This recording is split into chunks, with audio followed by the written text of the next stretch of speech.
to see how. Now, he is the heavy favorite. He is going up against Ron Kincaid, an IT professional, but, he is the likely Democratic candidate and facing John Husted, who is unopposed. So it's going to be, very expensive race. I mean, we'll also later on this evening, we'll focus on all the money and the millions of dollars and all the TV ads that all you people at home will be seeing because of this race. And we saw some news come in just this morning from the Senate majority PACs pledging $40 million for in support of Sherrod Brown's campaign, and that comes on the heels of $79 million from the Senate Leadership Fund for Senator John Husted. So we're already up over $100 million in pledged money to support these candidates in this race, so we know it's going to be expensive.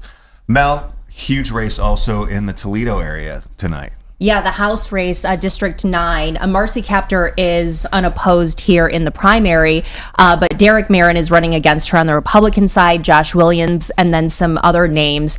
And Derek Marin almost beat Marcy Kaptur, who is in her 22nd term, because of redistricting, the snake on the lake, as they call it. Right. So Marcy Kaptur is a big union darling in Toledo. She's been at it for 43 years. And so we expect Derek Marin may win tonight against Josh Williams, but it's more of a conversation about what's going to come in November. And I mean, she is the longest serving woman in Congress in history. Yeah. Correct. Right. Well, Stacia, also some of these issues that could hit people in the pocketbook as well that we're keeping an eye on tonight. I think whether or not you have a school levy on your ballot for your neighborhood, I think everybody's watching what this means for the coming year and the candidates who are sharing some big ideas when it comes to property tax and how we fund schools and fire departments. And I think some of these issues have some implications for the longer road ahead leading into November and some of the efforts that are out there. I think there is a storm coming when it comes to property tax in this state. And I think that we've reached the point where moves are going to be made, and perhaps they are not the moves that the state legislators expected, because people are stepping in and saying, something's got to be done.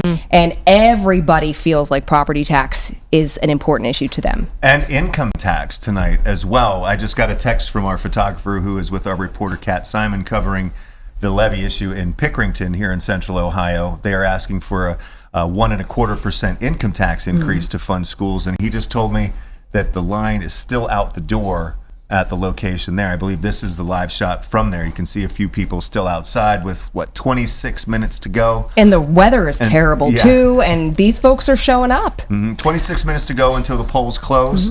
But if people were in line before, at that time, they of course can vote. But that's when we'll start bringing all the election results. I got this just in from my team in Toledo. We have already beaten the 2024 presidential primary in total votes and turnout. Wow, already. Wait, presidential? 2024 presidential primary in total votes and turnout. I agree. Right. That's driving voter turnout in many counties where, it's in communities where it's important. Well, and even if you didn't have one on your ballot this time, another one's coming, or you just had one, and so people are paying attention to how these votes are going down. Yeah, that's interesting, because in my voting district too, there weren't any issues on the ballot this time around. Right. So people were like, should I go? So it really could be local issues. It really is. My area, Sylvania, Ohio, has one, and it's a 40% turnout. But we're seeing some precincts in Toledo proper where they don't have a school levy on the ballot at 2%, 3% turnout. Wow. So it's a wide margin. And we're hearing that, for an election like this, a primary election, Secretary of State Frank LaRose told me yesterday that it could be on par with 2018, which they saw a 21% turnout. So when you're talking about 40% and others in those pocket areas, you see how key those issues are. They are. For sure. Well, let's talk also about the big names on the ballot. Of course, two of the big races that we're going to be following closely tonight are for governor and also U.S. Senate. So, of course, for governor, first of all, we have on the Republican side, Vivek Ramaswamy. Here is Cincinnati born, lives in Upper Arlington. His parents came to the United States from India. He is a biotech entrepreneur, billionaire. He ran for president in 2024 and he's endorsed by President Trump and the Ohio GOP. And the Ohio GOP this year really came out with that endorsement really early, long before, of course, the primary. So he has those endorsements there as well. And he's up against another candidate from Northwest Ohio, and that is Casey Putsch, who is a Tiffin native.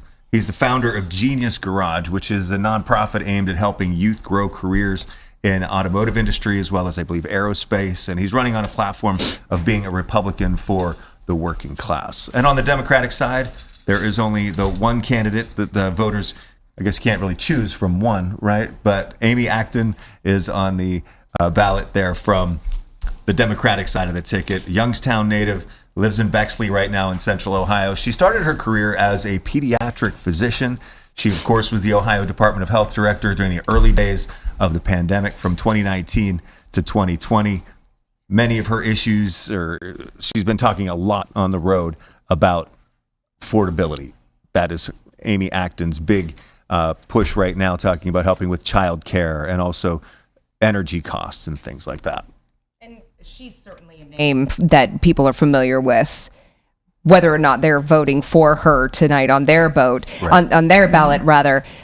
She's got a name that people recognize from COVID times and things that we have experienced as a state. Positive and negative. She was very calming for a lot of people during COVID, but business owners, parents who wanted their kids to go to school kind of see her as someone who really was very aggressive in the very early days of COVID with our shutdown policies. I mean, it's hard to hear her voice and not flash back to those moments, for sure. Yeah, for sure. Well, our Kevin Landers is covering the Vivek Ramaswamy campaign this evening from his watch party in downtown Columbus. Kevin, looks like there's a pretty good crowd there with you. Good evening. There is a big crowd here. They're all waiting for Vivek Ramaswamy to take the stage over my shoulder here. We're told by aides he should be speaking sometime around 7:30-ish.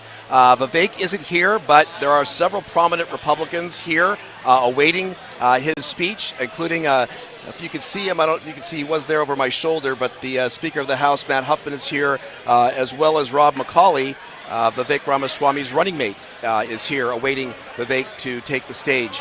Of course, this is the only contested governor's race in the state right now. And, you know, when you talk about where Republicans want to go in the future, this is going to shape who they want to see lead the state in the next 4 years.